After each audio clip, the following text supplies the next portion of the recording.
I want to close my eyes. King Onius was a fool not to honor her.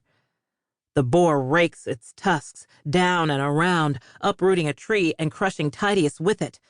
My hands shake. Take your shot. Take your shot. My first arrow lands true.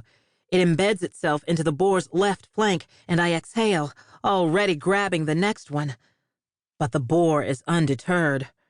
My arrow sticks out of its side, but it merely snarls once in discomfort, like the wound is a bee sting.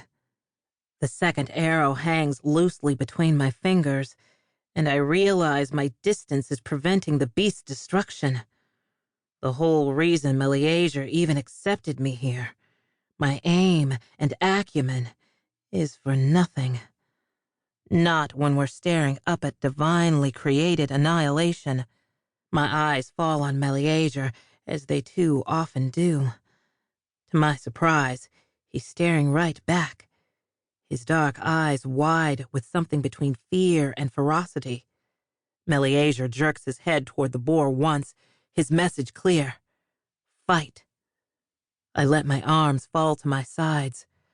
No. I can run faster and aim truer than any of them, but I know I cannot fight like they do.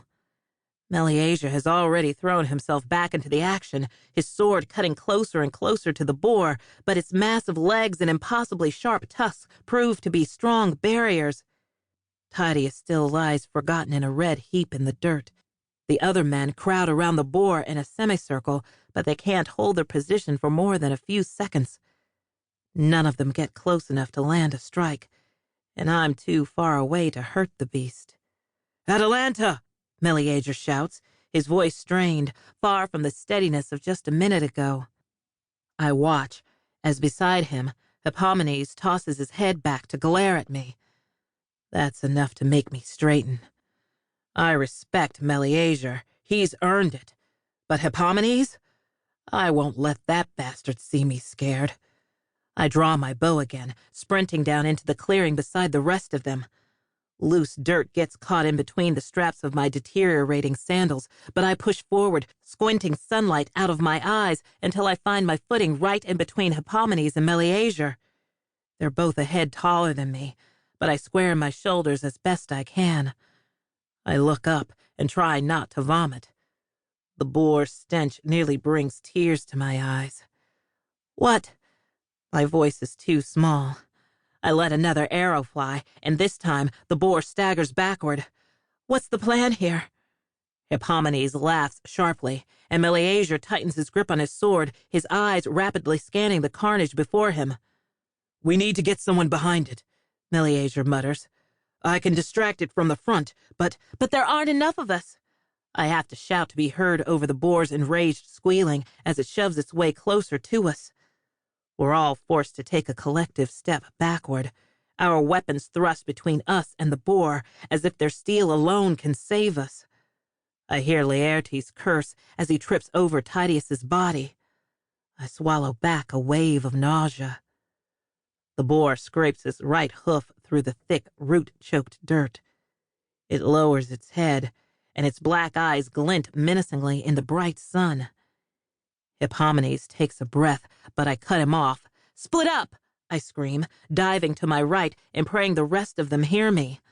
I crash into Hippomenes' chest, and he stumbles after me as the beast charges through us. The rest of the men are on the other side of it, hopefully. Its body is far too large to see over or around, and Hippomenes and I sprint toward its backside as it swivels around. But it's not swiveling toward us. "No!" I growl, scrambling back toward the boar's front. I notch another bow and ignore Hippomenes' confused shouting as I plow by him, desperate to get the boar's attention on me and not. "Meleager!" I scream, because he's helping Laertes to his feet.